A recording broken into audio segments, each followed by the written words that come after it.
This is a cold start video of our 1995 5-speed Discovery.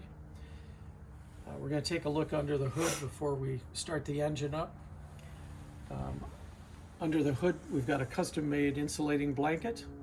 You know, most of these are deteriorated by now, so this one is brand new. On our left here we've got an aluminum overflow tank for a radiator and a newer battery.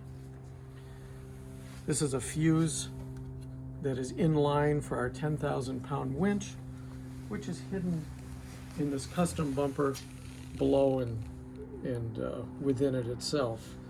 This is a new OEM grill that I was able to locate. These are no longer available, but I did find this one. It was pretty exciting to get that on here. Over here we've got our sending unit for our water temperature gauge, which is under the dash, and our computer which runs all of our LED lighting. There's an 8-position switch on the console in the interior of the truck, and it runs all of our LED lighting on the front and the rear. You can see they're built into the bumper. There's a light bar, and there are flashing red lights for emergency as well as strobes and backup lights. So let's go ahead and get it started. It's about 35 degrees here today, and the car's been sitting overnight, so should start right up.